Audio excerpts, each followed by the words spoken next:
Okay. Let's do this. How do I start? Okay. So Everyone your ready? time now. Yes. Thanks. My name's David, and good morning or good afternoon, and thank you for coming to my session. And greetings from Cambridge. I'm in my college bar. It's 9 a.m. And I'm excited to present some findings from my MPhil project at Cambridge. And let's do this. 20 minutes, hopefully. Let's be ambitious. I can present in 10 minutes time, and then we can talk for another 10 minutes. Okay, background methodology. I study these people that I call pedagogical technologists. They work in schools, primary and secondary schools. And it's an emergent role. These people are not like teachers in a traditional sense, and they are actually not like technicians either. Their primary job is to support the pedagogical aspect of teaching through technology.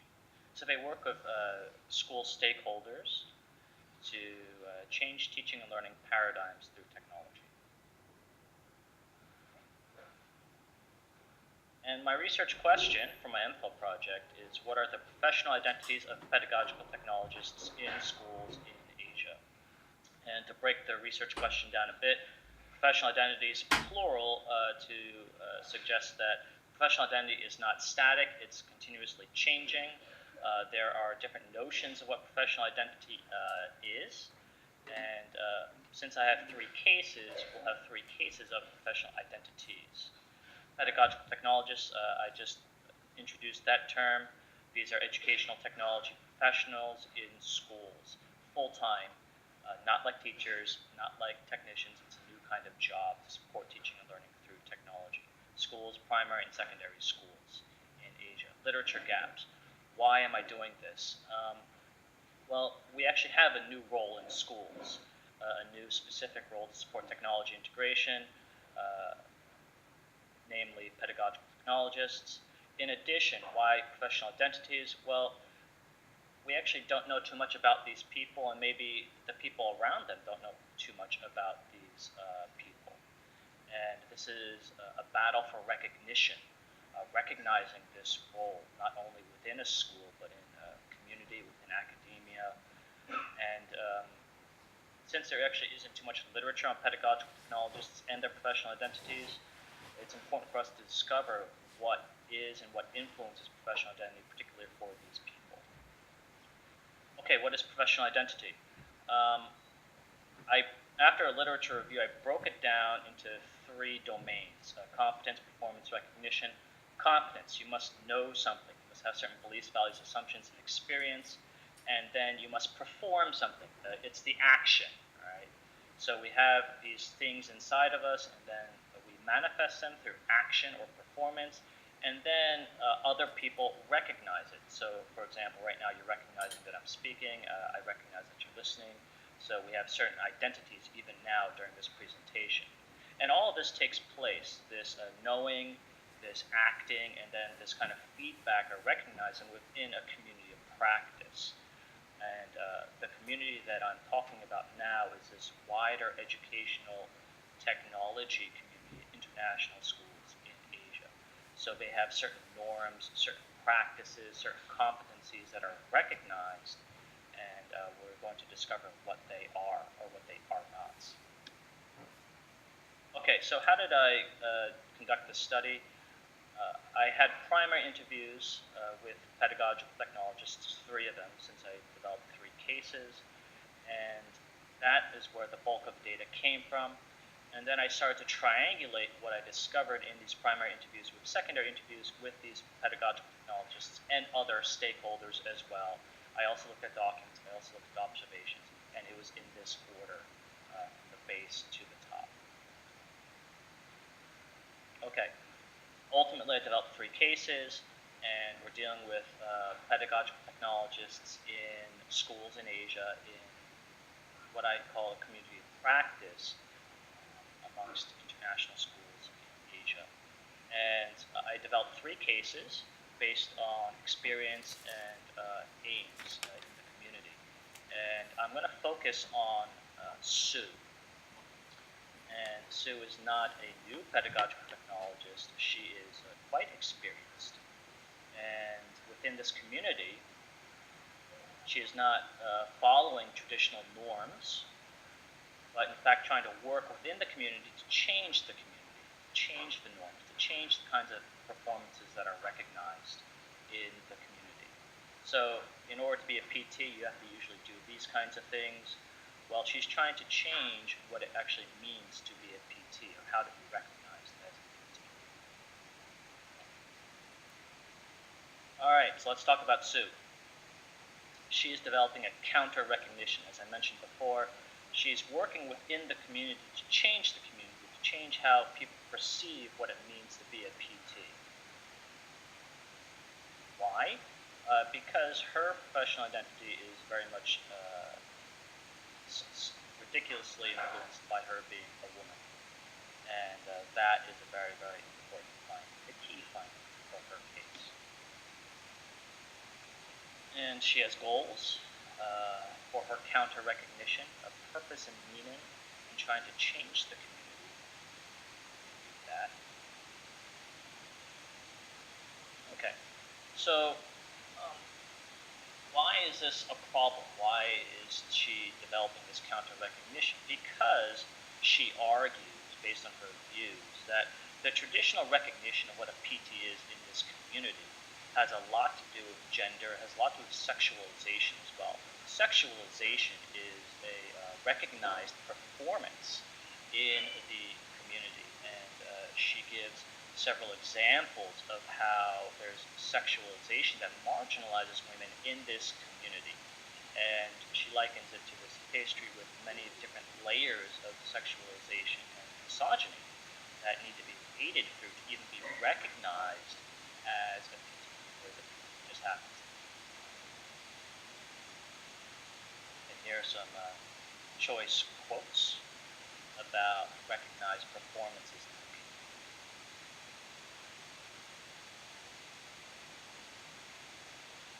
7 minutes. All right. Good. Okay. So what is she actually performing? So in order to develop this counter recognition, in order to change perceptions in this community, what is she doing? Well, first, she's a woman. But not only that, she is also extraordinary, and she wants to be known as someone who's extraordinary. She does not want women in the community to be known as mediocre. No, she wants to associate being a female pedagogical technologist with the extraordinary performance above and beyond, above average. So she has very strong beliefs about this. She has very strong beliefs about mediocrity and disassociating herself and females with mediocrity in this community.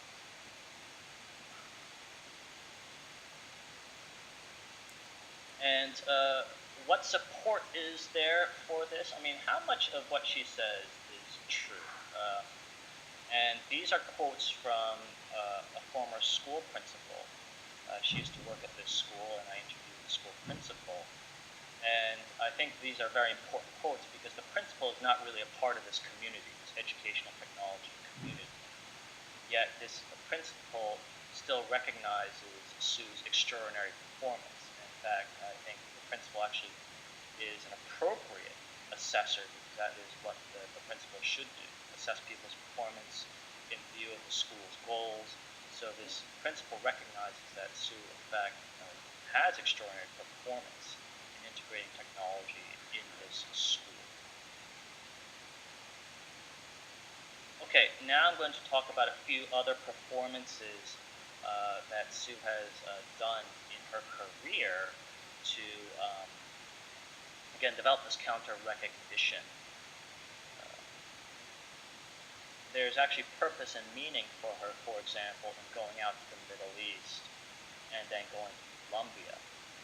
These she went out to these places because in these societies, particularly in the Middle East, women are generally marginalized.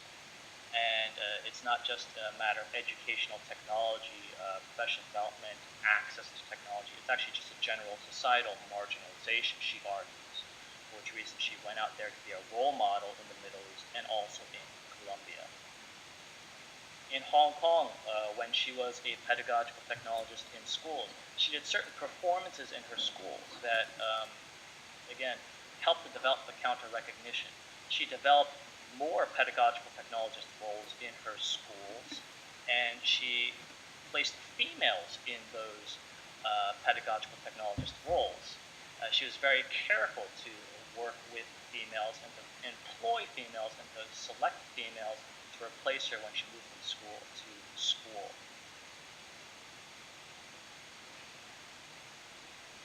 And she's worked with a lot of different organizations, a lot of high-profile organizations. And again, this is linked with extraordinary performance. That is, she is recognized for working with high-profile organizations, and she can leverage those organizations to, again, establish her extraordinary performance, and that she's a woman with extraordinary performance. Okay. Now let's talk about the challenges to what she is doing. And in my case, in discussing this with people, I've come up with three real challenges to her developing a counter recognition, changing this community and the way it recognizes PTs and gender and pedagogical technologists. Historical forces.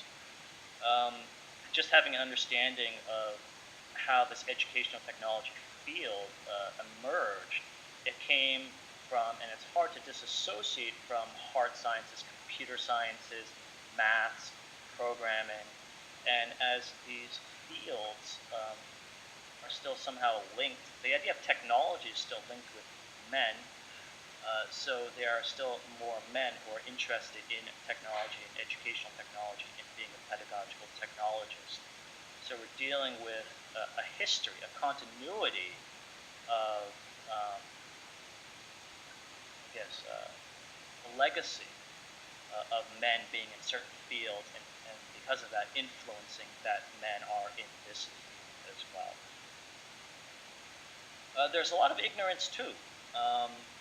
I'd known this research participant for a few years, and I never realized that gender figured so prominently in Sue's professional identity. And only when she pointed this out recently did I realize, oh, that is curious. I've written 8 cases. I've known 7 pedagogical technologists in my MPhil and PhD research projects, and only one of them is female, and that's Sue. And I was like, wait a second, that's really weird. All the other pedagogical technologists were men. And that started to really get my mind going. It's like, wow, I'm not even aware of these kinds of things. I think a lot of people are not aware of these things, this gender aspect, for which reason, in fact, I'm presenting right now. Okay, and then I think the biggest challenge is external validity. Is what Sue says even true? How valid is this experience beyond herself? And that's a very, very good question. Within this community, I cannot even make generalizations. I did do a lot of triangulation, however, and I did talk to some other PTs, particularly one person who's becoming a PT within this international school community in Asia. And this person gave me a very different worldview. And this person didn't feel as if gender really impacted what she did. Now, there are rival theories for that. For example, she's actually not a PT yet. She's going to become a PT. So she's not actually fully immersed in the community. She doesn't have a lot of experience in the community. So maybe she hasn't encountered all of the misogyny or the layers of misogyny in this community. It's also possible that this person actually has encountered misogyny, yet as a coping mechanism, this person actually chooses to not focus on that. So in the literature, there is a lot of studies on, for example, females who go into engineering or physics, and they purposefully play down the impact gender has on them, although the researchers and other people argue that gender actually has a significant impact on them and what they do. So this might actually be a coping mechanism, not having this idea that gender impacts what this person does, because this person actually is going into a hostile territory and coping in that way. This person likewise may also just... Okay, sorry. Thanks, Murphy. Also, this person's worldview may also not actually match fact. For example, the person that I interviewed to help triangulate Sue's case said that she noticed a lot of female speakers at a lot of these major educational technology conferences in the community. Well, I ended up checking, and most of the keynote speakers, most of the organizers, most of the presenters are men, and it's usually like at least 2 to 1, male to female. So what can we conclude? We can conclude that we actually need a lot of support from this community. We can change policy, we can change practice to perhaps change the community in the way it recognizes pedagogical technologists. We could. That's something to be aware of. This happens in other industries. Yet, having said that and going back to external validity, look, this is just one case. It's exploratory and small scale. It does increase awareness of gender inequality and the possibility of this within this community, but we actually need to do a lot more study, a lot of quantitative study, anonymous quantitative study to actually gauge what's going on. We've learned a lot about practical knowledge of what is recognized, competence and performance in this community. What does it actually mean to be a pedagogical technologist, to be recognized as one? And maybe, ultimately, we can learn how to help better support changing technologies, changing schools. And that's it. Thank you. Questions?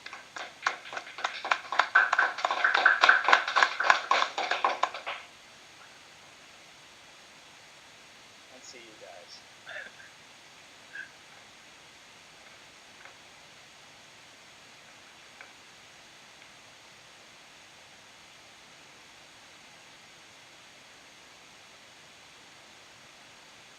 Murphy, are there any questions? I'm not sure if there's an MC or... If you do have questions, feel free to tweet me. My blog, or... It's pretty accessible.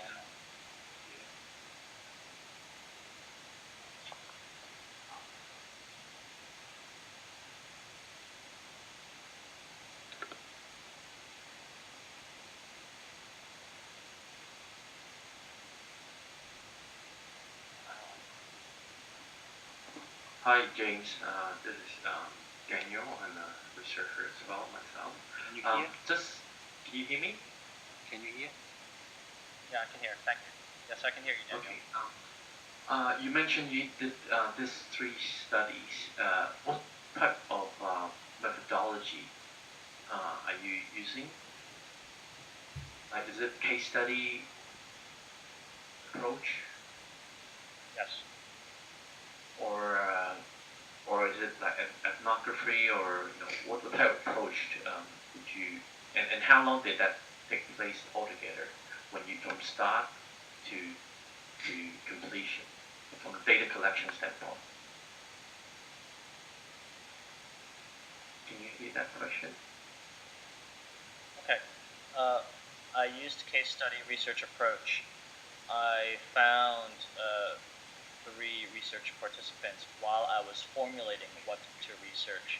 As I was doing my literature review, as I was thinking about the context of my actual research context at Cambridge, then I was able to successfully find 3 people, and I wrote 3 cases about them. I developed interview questions based on a literature review, and using that theoretical framework about recognition, performance, and competence. And then I asked these questions. I had primary interviews via, I think, Skype with these people. They answered these interview questions. And then through those interview questions, I was able to identify secondary participants, people who are also instrumental in this identity for each case. And then I had subsequent interviews with the pedagogical technologists to clarify what they were saying in the primary interviews. I had secondary interviews with these other people. And then I was able to look at documents as well online, and then these participants supplied things.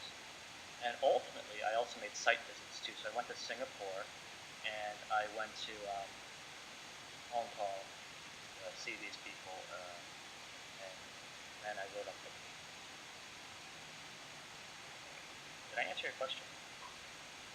Yeah, I just want to know how did you approach it, because it seems like you did it. You know some of these participants, and then you approached them. Yes. I just want to see how your journey was when you try to develop that kind of theory. So, thank you. Thank you. How I actually found the sample was I had known Sue from my PhD research project, and I was introduced to Sue for my PhD research project through another pedagogical technologist who might be in the audience right now. And I met the second research participant at one of these educational technology conferences. So within the community, there are these major events. And I was presenting my PhD research project at this event. And then this person who works at International School in Hong Kong got in touch with me.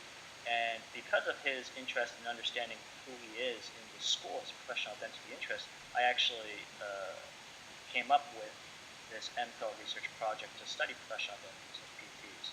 The third research participant I met through that second research participant.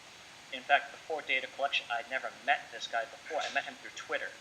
And then we started to talk through Twitter, and this guy works in an international school in Singapore, and so that's how he got on board. And it's beyond the scope of this presentation, but within my MPhil research project, I say that this is actually very important. This is an important competence in the and performance in the community, being a social network. Using Twitter, for example, to network socially is actually a very important part of being recognized as a pedagogical technologist in this community of international schools. Thank you. Oh, thank you. Oh, by the way, we have a certificate for you, and maybe I will sort out how to send you back. Thank you very much. Thanks, David. Thank you very much, guys.